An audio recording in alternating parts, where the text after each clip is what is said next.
Oke, kita ada di minggu yang ke-14 ya saudara ya. Minggu lalu kita belajar no more condemnation. Tidak ada penghukuman di dalam Kristus. Nah, kalau saudara lihat kita masih ada di Roma 8. Roma 8 ada perubahan intonasi. Bagaimana di Roma 7, Rasul Paulus sangat frustrasi dengan kehidupannya, pergumulannya dengan dosa yang merupakan pergumulan kita juga. Kita semua masih bergumul dengan dosa. Tetapi puji Tuhan ada perubahan intonasi. Dan minggu lalu kita belajar bagaimana Rasul Paulus itu mengingatkan kita bahwa perubahan yang terjadi itu bukan dari luar ke dalam, tetapi dari dalam keluar. Di dalam Kristus tidak ada lagi penghukuman. Di dalam Kristus ada affection yang baru, kasih yang baru. Di dalam Kristus ada status yang baru. Nah, kalau saudara belum mengikuti khotbah-khotbah berseri kita, saya ingin mengingatkan saudara bisa download Gibeon app. Kita mempunyai app sendiri saudara ya. Dan app kita itu setiap hari saudara akan dikirimin renungan harian. Jam 5 pagi, pasti Anda mendapatkan notifikasi. Saudara ada renungannya, ada bacaannya. Dan juga kalau saudara ingin mereview khotbah. Kalau saudara nggak senang mendengerin khotbah, saudara senang baca ringkasan khotbah setiap minggu ditulis di sana. Saudara nggak senang baca, saudara senang dengar, khotbahnya juga ada di sana. Kalau saudara nggak senang dengerin khotbah terlalu panjang, ringkasan, rekap khotbahnya juga ada di sana. Jadi saudara bisa baca semua, saudara bisa dengarkan. Make sure you download. Kalau saudara Android di Google Play Store, kalau saudara Apple, saudara ada di App Store ya. Kalau saudara nggak mau download app, saudara bisa pergi ke Spotify, kita juga ada di sana. Saudara nggak mau Spotify, kita juga ada di YouTube. Saudara nggak mau YouTube, kita juga ada di Joox. Jadi saudara nggak bisa mengelak, oke saudara ya. Ya, jadi daripada saudara dengerin yang enggak, saudara penuhi hati saudara dengan Injil, oke. Nah, hari ini khotbah saya berjudul Hope in the Midst of Suffering. Jadi bukan cuman hanya Rasul Paulus berbicara tentang pergumulan dengan dosa, tetapi dia juga bicara tentang pergumulan dengan penderitaan. Nah, kita akan teruskan, minggu lalu kita akhiri di Roma 8 ayat 17 dan kita akan meneruskan ayat 18 sampai ayat yang 30. Kita akan baca bersama-sama bergantian, saya baca yang putih, saudara baca yang kuning, oke? Sebab aku yakin bahwa penderitaan zaman sekarang ini tidak dapat dibandingkan dengan kemuliaan yang akan dinyatakan kepada kita. Ayat 19, saudara. Sebab dengan sangat rindu seluruh makhluk menantikan saat anak-anak Allah dinyatakan. Karena seluruh makhluk telah ditaklukkan kepada kesia-siaan. Bukan oleh kehendaknya sendiri, tetapi oleh kehendak Dia yang telah menaklukkannya. Ayat 21. Tetapi dalam pengharapan, karena makhluk itu sendiri juga akan dimerdekakan dari perbudakan kebinasaan dan masuk ke dalam kemerdekaan kemuliaan anak-anak Allah. Sebab kita tahu bahwa sampai sekarang segala makhluk bersama-sama mengeluh dan sama-sama merasa sakit, bersalin. Dan bukan hanya mereka saja saudara, tetapi kita yang telah menerima karunia sulung roh, kita juga mengeluh dalam hati kita sambil menantikan pengangkatan sebagai anak, yaitu pembebasan tubuh kita. Sebab kita diselamatkan dalam pengharapan. Tetapi pengharapan yang dilihat bukan pengharapan lagi. Sebab bagaimana orang masih mengharapkan apa yang dilihatnya? Ayat 25, tetapi kita mengharapkan apa yang tidak kita lihat. Kita menantikannya dengan tekun. Ayat 26, demikian juga roh membantu kita dalam kelemahan kita. Sebab kita gak tahu bagaimana sebenarnya harus berdoa. Tetapi roh sendiri berdoa untuk kita kepada Allah dengan keluhan-keluhan yang tidak terucapkan. Ayat 27 saudara. Dan Allah yang menyelidiki hati nurani mengetahui maksud roh itu. Yaitu bahwa ia sesuai dengan kehendak Allah berdoa untuk orang-orang kudus. Kita tahu sekarang bahwa Allah turut bekerja dalam segala sesuatu untuk mendatangkan kebaikan bagi mereka yang mengasihi Dia. Yaitu bagi mereka yang terpanggil sesuai dengan rencana Allah. 29, sebab semua orang yang dipilihnya dari semula, mereka juga ditentukannya dari semula untuk menjadi serupa dengan gambaran anaknya. Sebab ia, anaknya itu, menjadi yang sulung di antara banyak saudara. Ayat 30 baca sama-sama. Dan mereka yang ditentukannya dari semula, mereka itu juga dipanggilnya. Nah, mereka yang dipanggilnya, mereka itu juga dibenarkannya. Dan mereka yang dibenarkannya, mereka itu juga dimuliakannya. Wah, ini ayat predestinasi saudara ya, bahwa Tuhan sudah mengetahui ya, Tuhan sudah menentukan bahkan ya, luar biasa ya saudara ya. Dan kita akan berdoa bersama-sama sebelum masuk firman Tuhan. Bapa, kami berdoa biarlah hamba-Mu semakin berkurang, Kristus semakin bertambah, Injil diberitakan, setiap yang mendengar baik onsite maupun online akan diubah hatinya. Di dalam nama Tuhan Yesus kami berdoa, amin. Nah, poin saya ada 3 saudara ya. Yang pertama, di dalam dunia kita pasti mengalami penderitaan. Oke, yang kedua, di dalam penderitaan kita, Tuhan mengerjakan sesuatu yang penting, sesuatu yang baik di dalam kita. Yang ketiga, di dalam kedaulatannya ada kepastian bahwa pekerjaan Tuhan tidak akan gagal. Oke? Nah saudara, saya ingin memberikan sebuah ilustrasi sebagai pembukaan. Ilustrasi ini sering dipakai di dalam seminar-seminar motivasi, bisnis dan yang lain-lain untuk melihat peluang. Mungkin sudah pernah dengar ilustrasi ini. Satu hari pemilik dari pabrik sandal dan sepatu mengundang 2 sales manager yang handal. Dia mengutarakan bahwa dia ingin mengembangkan bisnisnya dan dia minta 2 sales manager ini untuk survei ke salah satu kota di Afrika. Singkat cerita, 2 sales manager ini pergi ke kota itu untuk survei. Setelah 3 hari, 1 orang kembali besoknya menemui sang pemilik pabrik. Dia berkata, setelah saya amati Pak Bos, selama 3 hari saya menyarankan Bapak untuk melupakan soal pengembangan bisnis Bapak di kota itu di Afrika. Karena di sana semua orang berjalan tanpa sandal dan tanpa sepatu. Kaki mereka sudah kebal, kapalan, dan melalui berbagai kondisi jalan apapun, kakinya sudah tahan. Pemilik pabrik hanya mendengarkan masukan dari sales manager tersebut. Oke? Keesokan harinya orang sales manager yang kedua datang menemui pemilik pabrik. Dia berkata, Pak, kita punya stok sepatu ini berapa banyak? Tolong segera kirim semua stok sepatu yang ada. Saya sudah menemukan tempat yang tepat untuk kita berjualan. Kalau perlu Bapak segera pikirkan untuk memperbesar kapasitas pabrik kita. Mendengar ucapan sang sales manager ini, pemilik pabrik terheran-heran. Karena sehari sebelumnya dia mendengar apa yang dikatakan manajer yang sebelumnya. Setelah itu pemilik pabrik tanya, loh apa yang membuat kamu sehingga kamu memberikan saran dan konsultasi seperti itu kepada saya? Sales manager kedua berkata, karena di sana Pak, semua orang itu jalannya tanpa sepatu. Jadi kita bisa mengambil kesempatan untuk mengambil market share seluruh negeri itu dan seluruh kota itu. Bahkan kita bisa memberikan info edukasi pentingnya memakai alas kaki atau sepatu atau sandal. Kalau perlu kita kasih gratis ke kepala suku di sana, kasih gratis kepada tokoh-tokoh masyarakat di sana, biar dia merasakan enaknya pakai sepatu kita dan kerennya pakai sepatu kita. Bahkan dengan memakai sepatu kita bisa kasih garansi bahwa kaki mereka juga akan makin sehat dan tubuh mereka pun juga makin sehat. Nah, saudara pernah dengar cerita ini? Nah, saudara, kenapa saya cerita ini? Karena di Roma 8, Rasul Paulus mau bilang gini. Di tengah-tengah tension antara orang Romawi, orang Yunani, orang Yahudi, ada ketegangan di gereja, ada berbagai macam pergumulan. Kamu jangan salah fokus. Nah, ini pakai hashtag salfok ya saudara ya. Ini kalau orang-orang milenial mungkin tahu, tetapi mungkin teman-teman yang mungkin baby boomer begitu ya. Om-om, tante-tante, oma-oma, opa, apa sih iki salfok gitu saudara ya. Nah saudara mungkin biasanya orang-orang yang berkecimpung di mana? Sosial media, saudara selfie sesuatu, saudara ingin memamerkan baju baru kek atau rambut baru, tapi di belakangnya ada Indomie goreng dengan telur yang enak dan sosisnya gitu ya. Semua orang komennya bukan rambut baru saudara, tetapi malah komennya sama Indominya itu ya saudara ya. Mungkin lagi selfie begini kok semuanya salfok gitu saudara ya, salah fokus gitu saudara. Nah mungkin itu kelihatannya lucu, seperti tadi juga yang satu ngelihat itu sudah gak mungkin karena semua orang gak pakai sepatu. Yang satunya justru melihat itu opportunity. Nah saudara, kenapa Rasul Paulus bilang jangan salah fokus?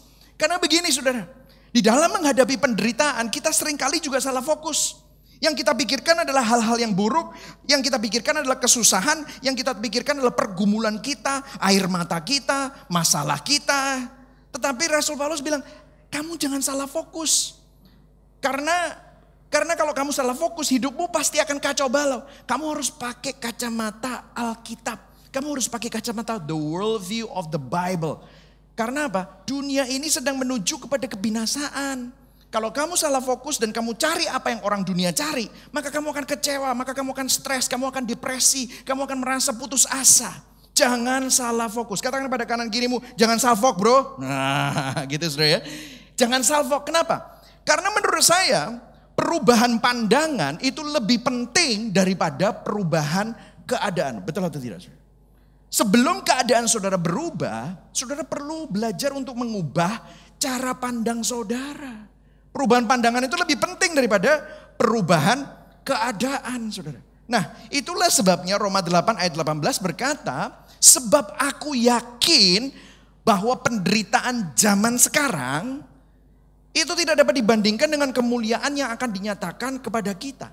Nah, Rasul Paulus ini berkata apa? Selama kita hidup di dunia ini, selama saudara masih hidup di dalam daging saudara, kita akan selalu mengalami penderitaan yang silih berganti. Ada tantangan, ada kesulitan, ada penderitaan, ada air mata, ada kegagalan, disalah mengerti orang, ada kekecewaan, ada drama, ya, ada keributan, ada konflik.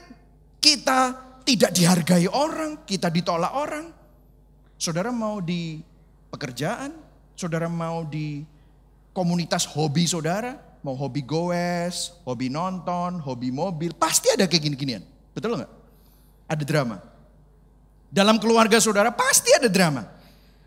Maupun kita kecil sampai dewasa, nanti kita sudah menjadi tua, kita jadi lemah, penderitaan itu tidak akan habis-habis. Ya. Betul atau betul saudara? Gak bisa kita mengelak. Nah, Rasul Paulus bilang gini, kalau kita terus menuntut Tuhan untuk menjadi kayak seperti apa ya, sugar daddy untuk memberikan solusi kepada masalah-masalah kita, ini gak akan habis-habis.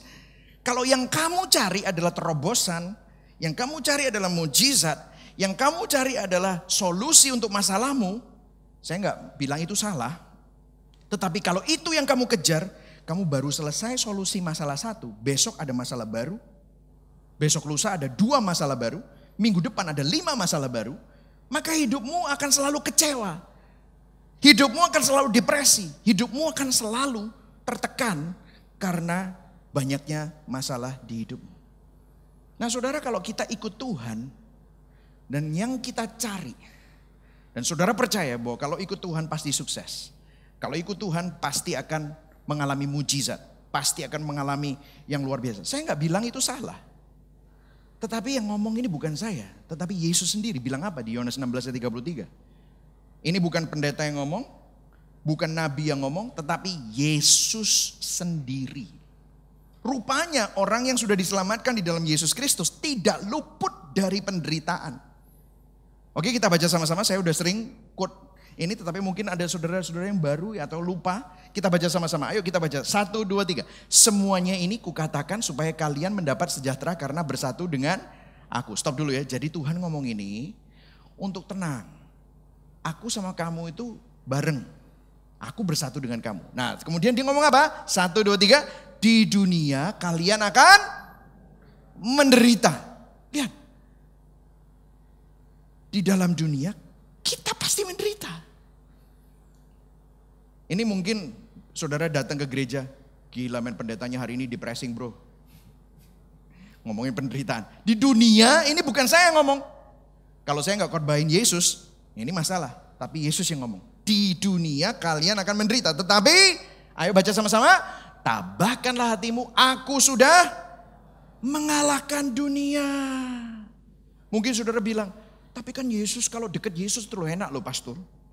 Orang buta disembuhkan, keren lu ngeliat kayak gitu tuh, keren ya. Oh 5 roti 2 ikan jadi 5.000, ngasih makan 5.000 orang. Bersama dengan anak istrinya 25.000, wih keren banget gitu ya. Saudara, gini ya saudara. Pertama kita harus sadar. Yesus itu, saya kasih contoh nih. Di kitab Injil ya.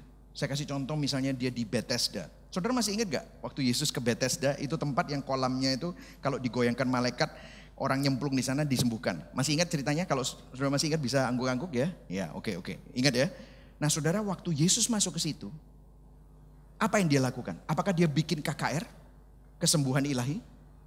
No, dia cuma datengin satu orang yang 38 tahun sudah lumpuh sejak lahir.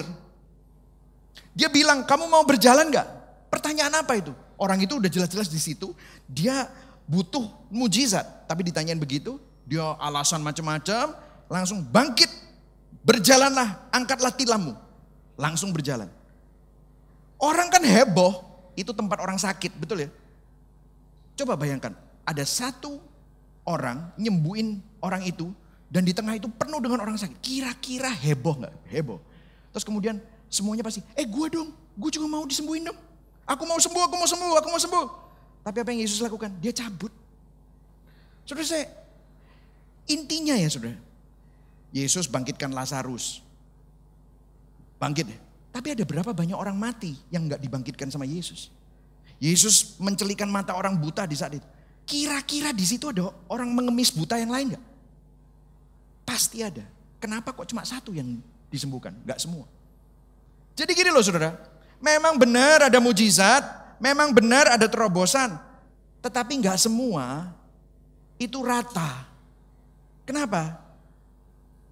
Gini, kalau kita ikut Tuhan dan kita berharap bahwa masalahmu pasti akan selesai, bahwa masalahmu itu pasti akan mendapatkan mujizat. Oh, sakit penyakitmu pasti disembuhkan.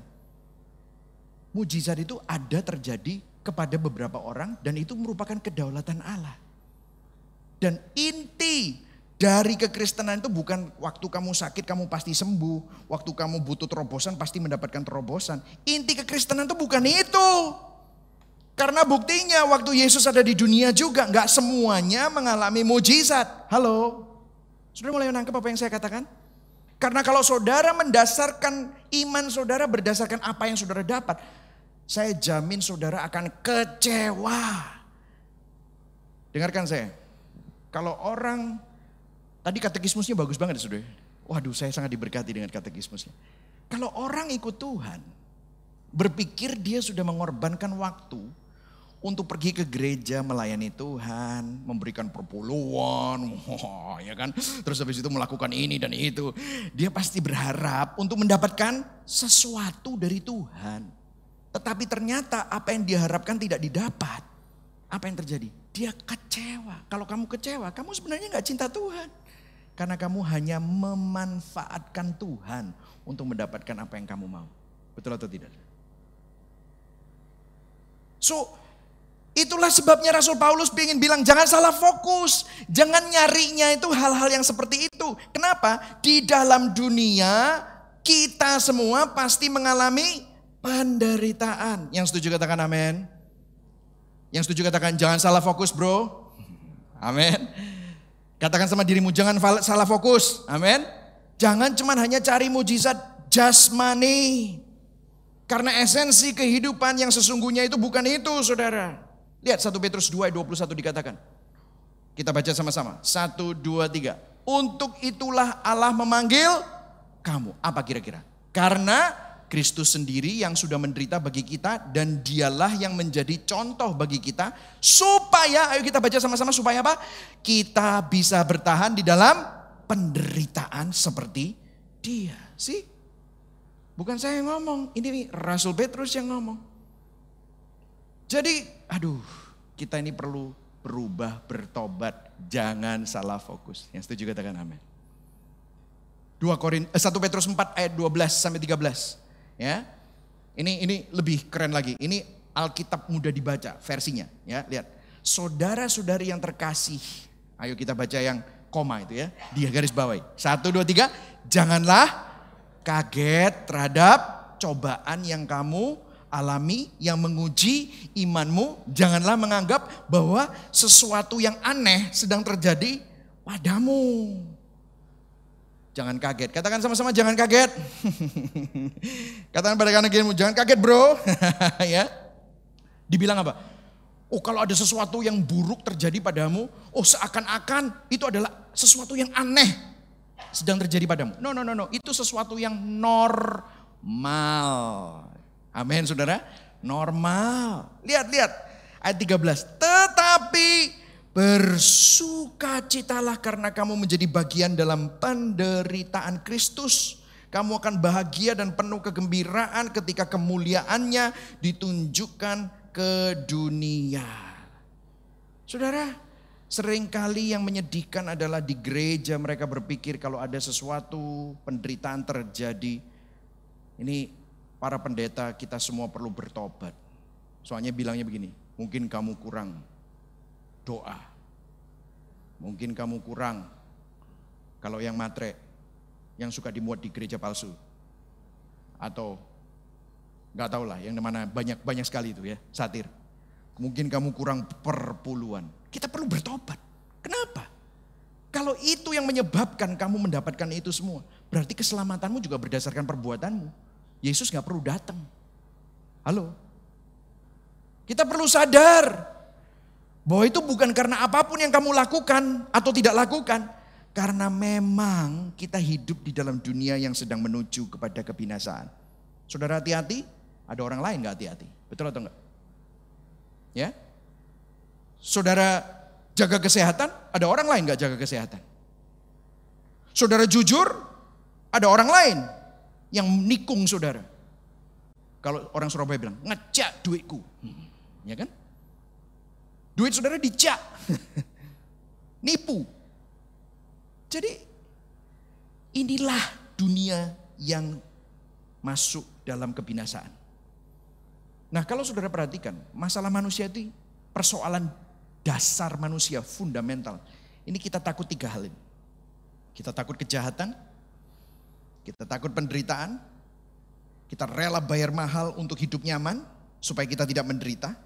Kita rela bayar mahal untuk pengobatan supaya hidup lebih lama, untuk mencegah kematian. Kita rela bayar security, satpam, CCTV untuk mencegah kejahatan terjadi. Ini yang paling kita takutin, betul atau tidak? Ini adalah masalah, bukan cuma masalah orang Kristen, non-Kristen, seluruh manusia harus mengalami ini semua.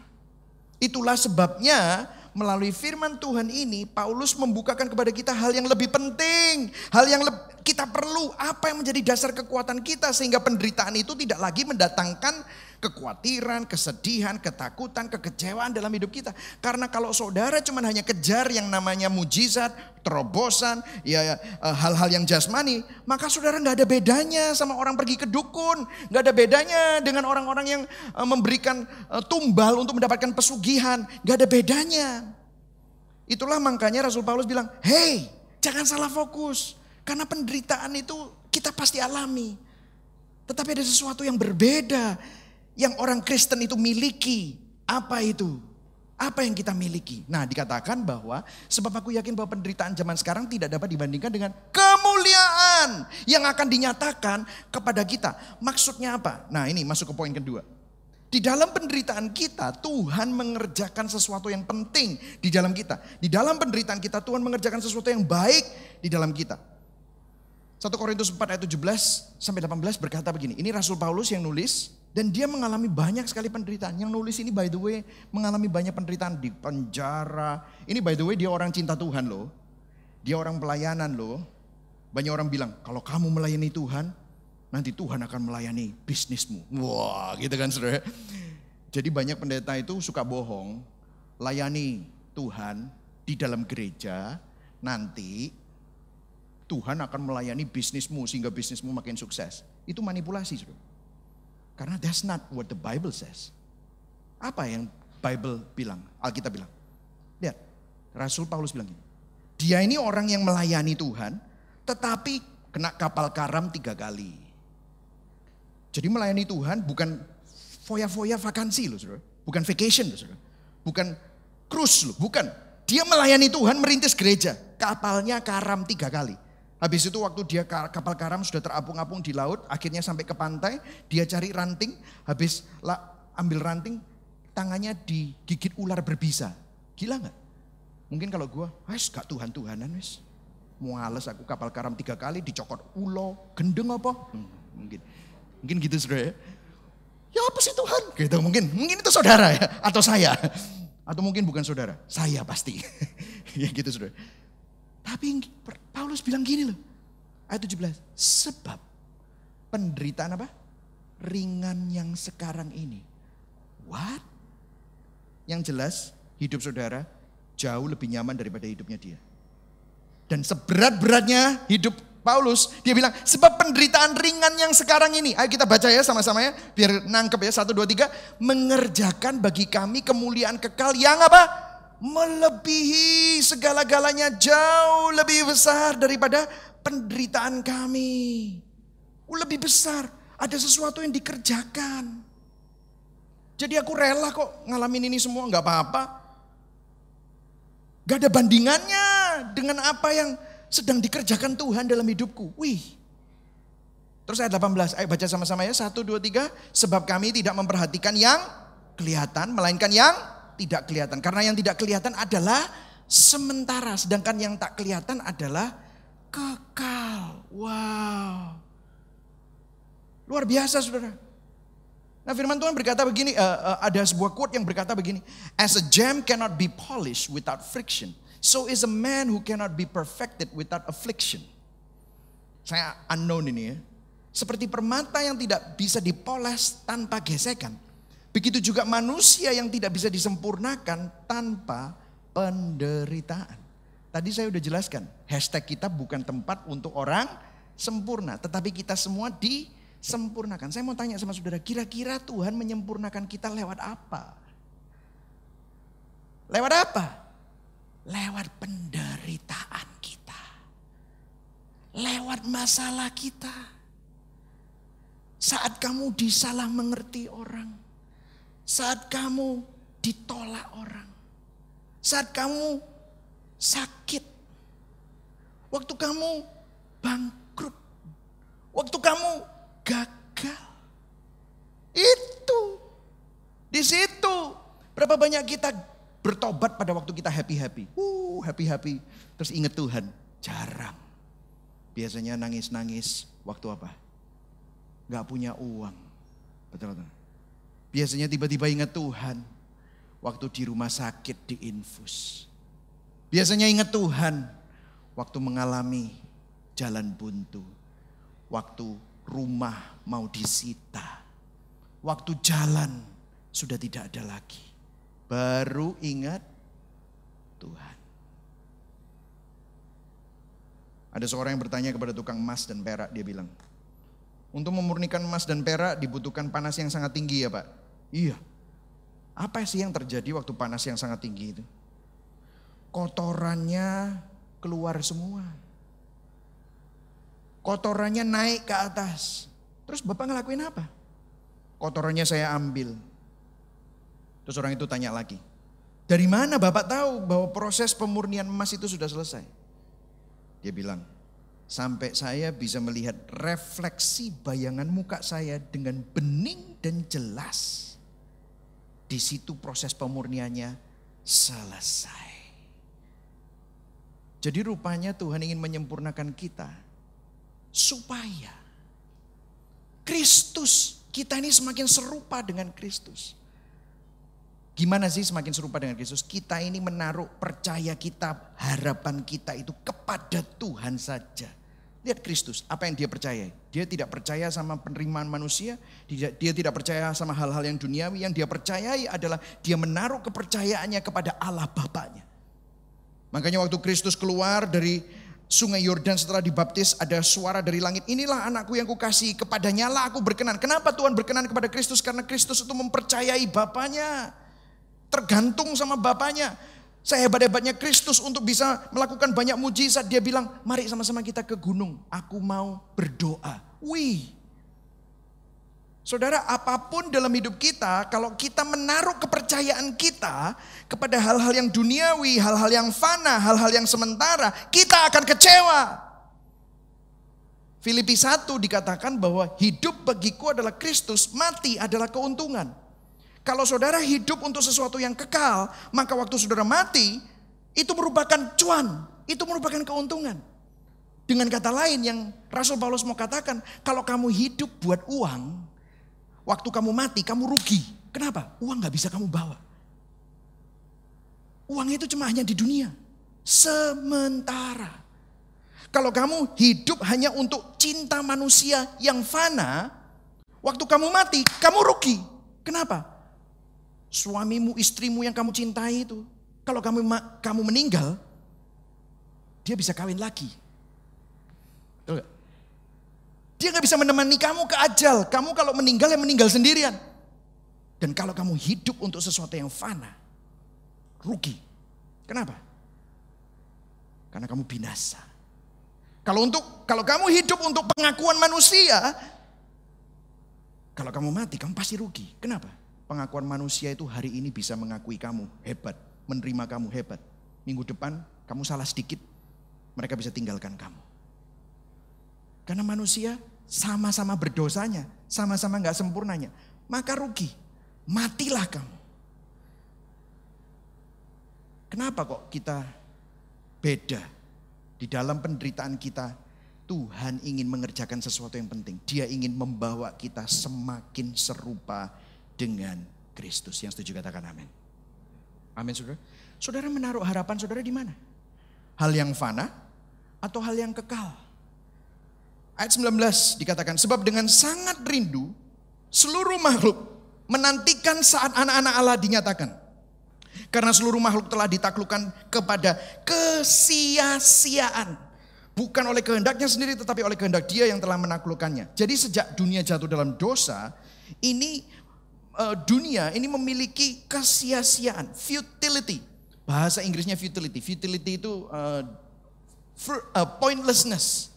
Kegagalan, ketidakuntungan, kekosongan, hopelessness, ketidakbergunaan, kemandulan, tidak bermakna. Inilah futility. Jadi semuanya sia-sia. Nah sebenarnya Rasul Paulus ini sedang mengutip seorang raja, namanya Raja Salomo. Kata-katanya sama, karena Raja Salomo adalah raja yang paling kaya, yang paling sukses, dia punya segalanya.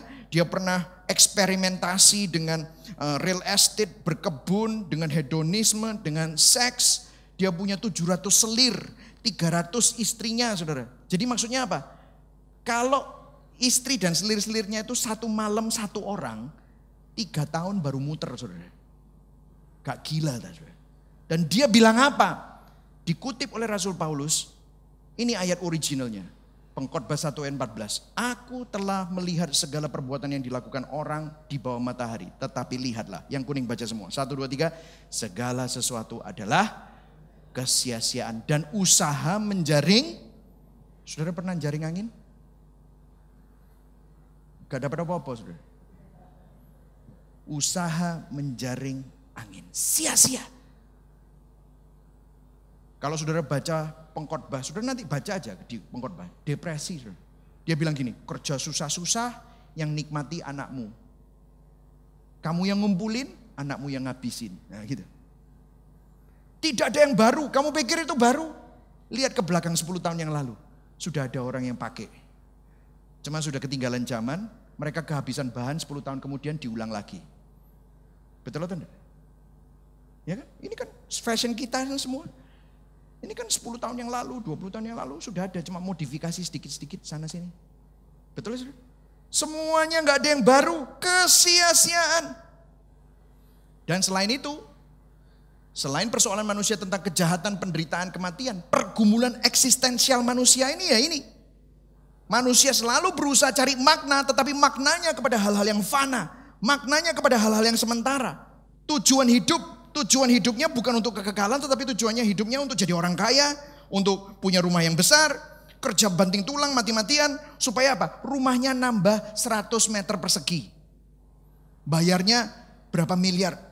Kerja banting tulang, supaya nambah 200 meter persegi, 400 meter persegi. Untuk apa? Sebidang tanah. Supaya bisa apa? Naik mobil yang lebih mewah. Supaya bisa apa? Nyekolahin anak lebih tinggi. Di luar negeri, sekolah yang bagus. Nanti muter aja supaya punya cucu. Habis itu mati.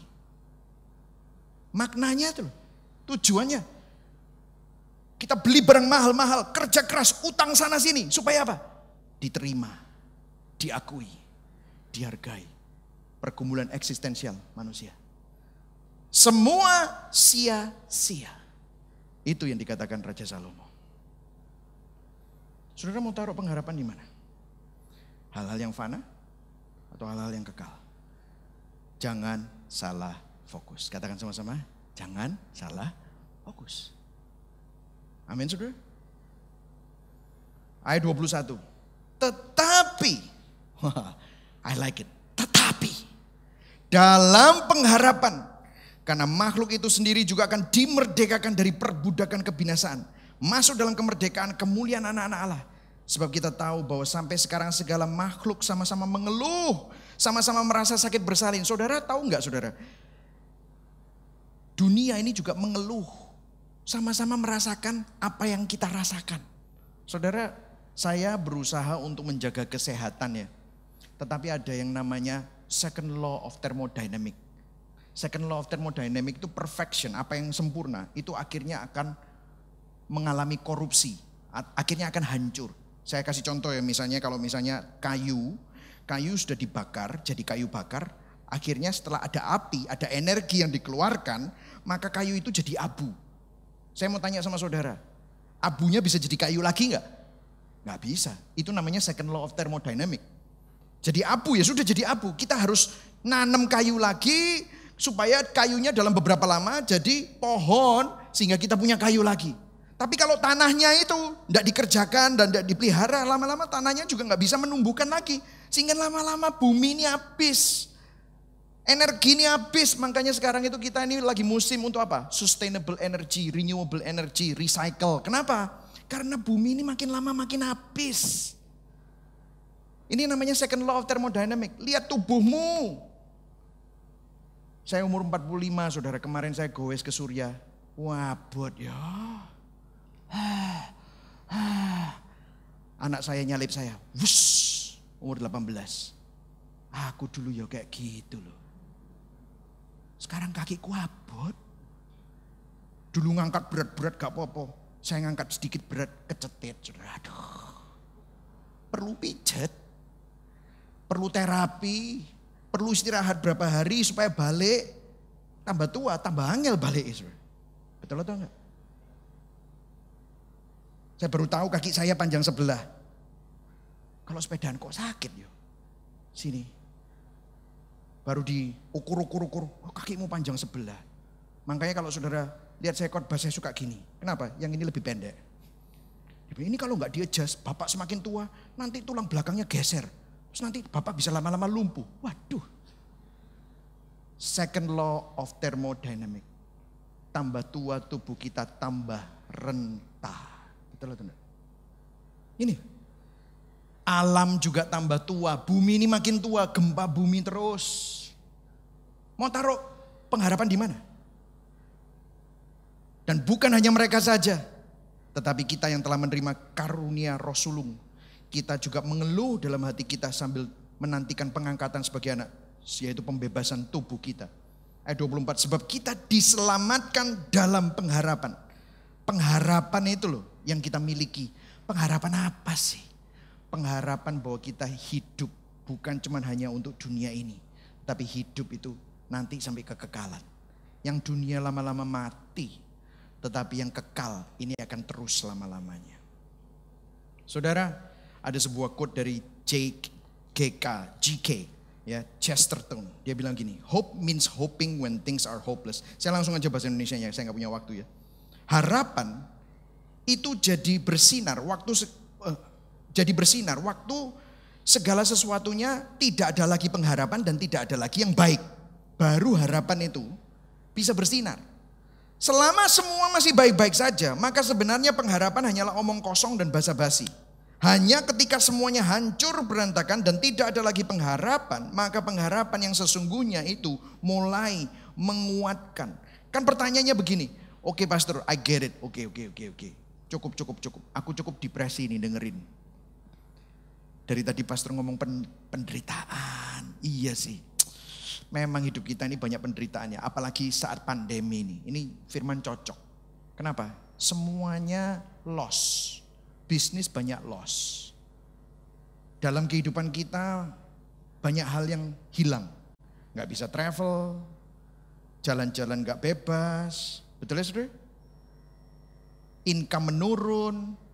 Orang-orang yang kita cintai juga ada yang meninggal, dipanggil Tuhan. Loss. Aduh, kenapa sih Tuhan? Kita harus ngalami ini semua. Kenapa kau biarkan ini semua? Dengarkan saya. Kenapa? Penderitaan mengingatkan kita bahwa hidup kita ini rapuh dan rentan. Betul atau tidak? Hari ini saudara bisa ada. Besok saudara belum tentu ada. Kita gak bisa prediksi 10 menit ke depan. Saudara bisa punya plan. Tetapi 10 menit ke depan saya gak pernah tahu apa yang akan terjadi dengan hidup saya. Saya masih ingat tahun 2014. Waktu saya mendapatkan telepon. Waktu saya lagi khotbah di San Francisco. Saya ditelepon sama adik saya, papa meninggal. Saya sampai waktu pulang, apa yang terjadi hari itu? Di hari Minggu, kebaktian 2 kali sudah. Sempat makan sama pembicaranya. Pembicaranya bilang, ditanyai sama papamu aku, umur berapa kamu? Wow, Eke, kalau ngomongnya Eke Y kan, Holland Spreken. Oh Eke umur segini gitu-gitu. Terus dia bilang Eke umur 70. Itu sudah anugerah Tuhan. Kalau lebih dari itu benar-benar anugerah kalau kita bisa lebih dari itu. Sorenya saudara, setengah jam 4 sore dia mandi. Habis itu tidak pernah keluar dari kamar mandi karena kena brain aneurysma. Hidup kita rapuh dan rentan. What are you living for? Kita ini hidup untuk apa? Baca yang pertama, biar ingat ya. 1, 2, 3. Penderitaan mengingatkan kita bahwa hidup kita rapuh dan rentan. Yang kedua, penderitaan mengingatkan kita bahwa kita tidak diciptakan untuk dunia. Kenapa? Dunia sedang menuju kepada kebinasaan. Kita ini makhluk kekal. Kita ini makhluk kekal. Penderitaan mengingatkan kita bahwa kita tidak diciptakan untuk dunia. Yang ketiga, baca yuk. 1, 2, 3. Penderitaan mengingatkan kita bahwa kita butuh Tuhan yang menyelamatkan. Saudara, kenapa sih kok kita diizinkan untuk mengalami penderitaan? Semakin kita mengalami penderitaan, kita ini jadi ingat bahwa kita ini butuh Tuhan yang menyelamatkan kita. Dan bukan cuma hanya itu aja. Tahukah saudara, firman Tuhan berkata karena begitu besar kasih Allah akan dunia ini, sehingga dia mengaruniakan anaknya yang tunggal. Supaya barang siapa yang percaya kepadanya tidak binasa, melainkan beroleh hidup yang kekal. Maksudnya apa? Harganya mahal. Apa yang kamu alami, penderitaan itu, kamu jadi ingat. Gila men, penderitaan gue udah segini aja aku udah putus asa. Aku udah merasa terbebani. Tuhan yang seharusnya tidak menderita. Penderitaan itu salahnya siapa? Kita. Bukan salahnya Tuhan. Tetapi Tuhan rela masuk ke dalam dunia yang penuh dengan penderitaan. Untuk supaya dia bisa menyelamatkan, membayar hutang dosa kita. Sehingga waktu kita menderita kita diingatkan, gila ya harganya mahal banget. Exactly. Mungkin sudah tanya, loh kalau gitu apakah kita gak bisa menikmati hidup? Bisa. Tetapi dalam seperti kita menghadapi penderitaan, kita bisa tenang, tahu bahwa Tuhan ada di sana. Waktu kita menikmati hidup, kita juga enggak menikmati hidup kosong. Kita tahu kalau kita bisa makan enak, Tuhan terima kasih. Ini semua karena Engkau yang pelihara aku. Yang setuju katakan amin. Kalau saudara punya nafkah, saudara bisa ngomong terima kasih Tuhan. Ini semua bukan karena aku hebat, tetapi karena Engkau yang pelihara aku. Kalau saudara masih bisa berdiri tegap, masih bisa sehat, saya bisa terima kasih Tuhan. Aku masih dikasih kesempatan untuk melayanimu. Sehingga semua kebaikan kita bisa melihat Tuhan di sana. Begitu juga waktu kita menderita pun kita bisa melihat. Waktu aku menderita Tuhan sedang mengerjakan sesuatu yang baik. Supaya aku tidak menaruh pengharapanku kepada uang. Supaya aku tidak menaruh pengharapanku kepada manusia. Supaya aku tidak menaruh pengharapanku kepada hal-hal yang fana. Yang setuju katakan amin. C.S. Lewis berkata begini. We can ignore even pleasure. Kita bisa menghiraukan kenikmatan. But pain insists upon being attended to. Penderitaan itu selalu memaksa kita untuk memikirkan ulang segala sesuatu. Saudara pas lagi senang-senang saudara gak terlalu mikir banyak ya.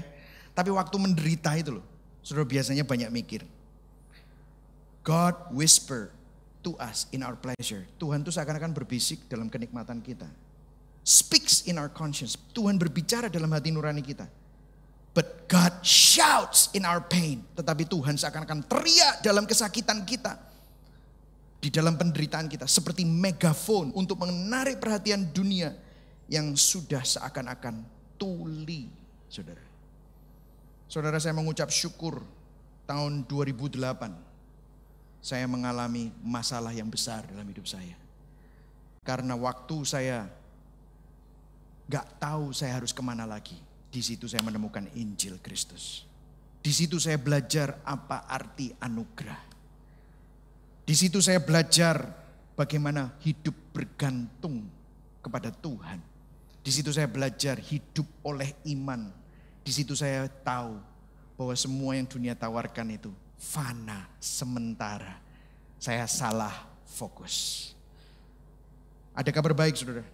Ayat 26. Hampir selesai saya. Demikian juga Roh membantu kita dalam kelemahan kita. Sebab kita tidak tahu bagaimana sebenarnya harus berdoa. Tetapi Roh sendiri berdoa untuk kita kepada Allah dengan keluhan-keluhan yang tidak terucapkan.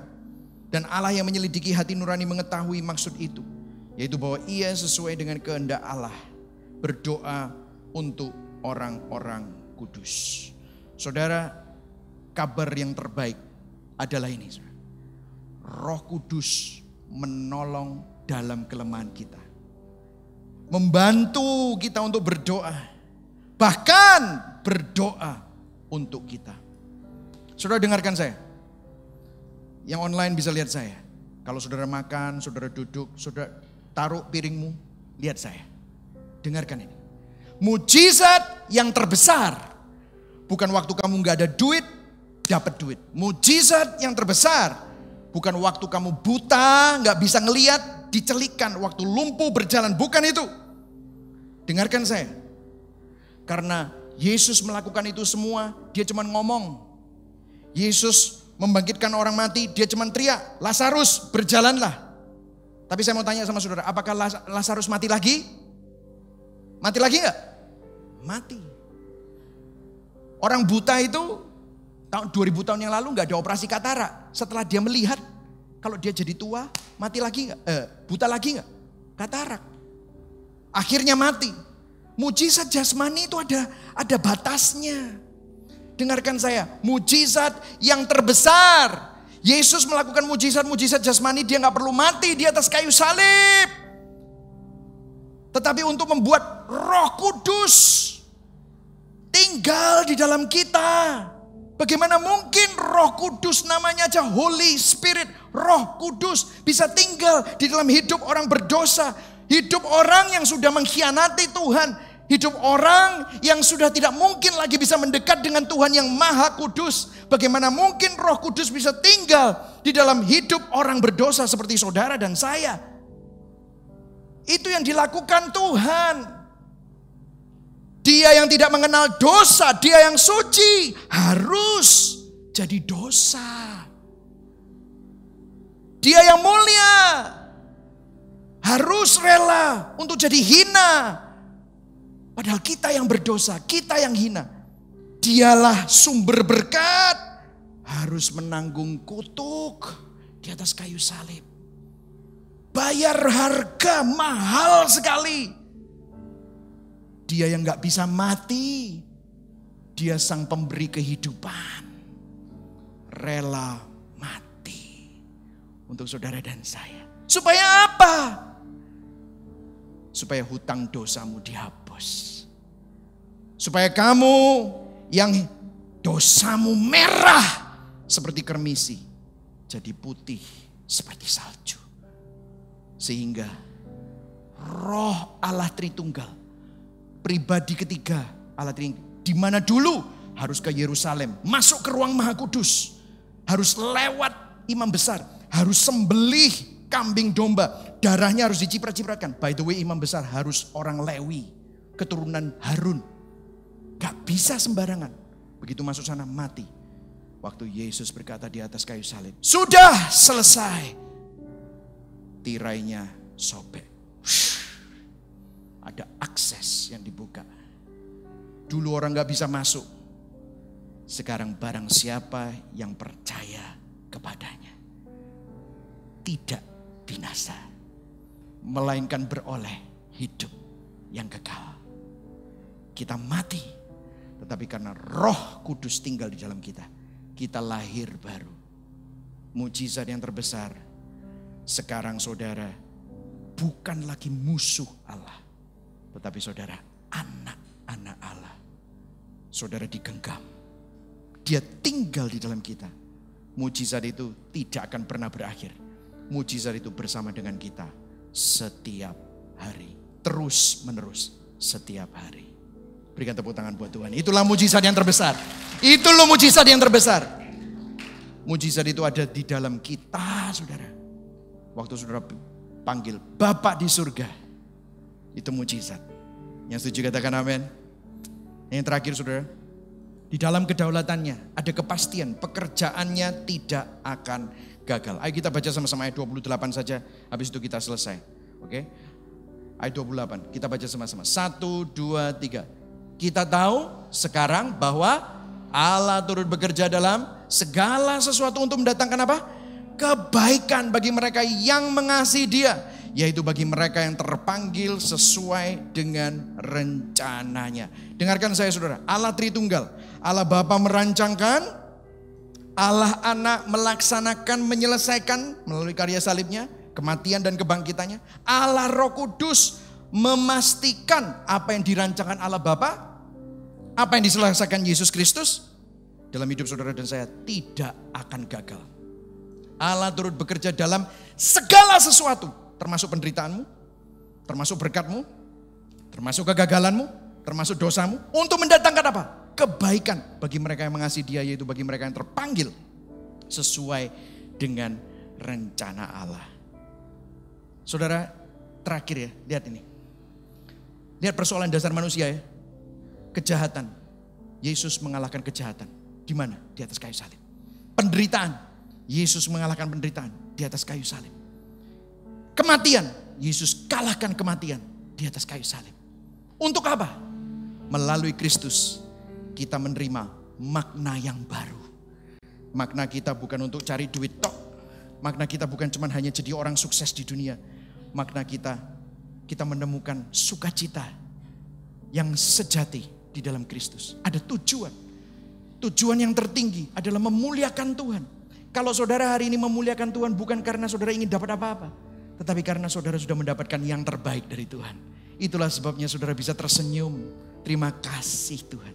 Kalau saudara melayani Tuhan, memberi, saudara memuji Tuhan, itu bukan ada agenda tertentu. Itu ungkapan dari kasih-Mu. Siapa yang memberikan penerimaan tertinggi? Tuhan menerima kamu. Tuhan mengakui kamu. Tuhan menghargai kamu. Padahal kita gak berharga. Kita tidak layak diterima. Kita mestinya ditolak. Siapa yang ditolak? Kristus ditolak. Supaya apa? Saudara dan saya diterima. Kristus bayar harga. Supaya saudara dan saya yang tidak berharga jadi sangat berharga. Amin saudara. Mari sama-sama kita bangkit berdiri. Kita berikan tepuk tangan buat Tuhan Yesus sekali lagi. Amin saudara.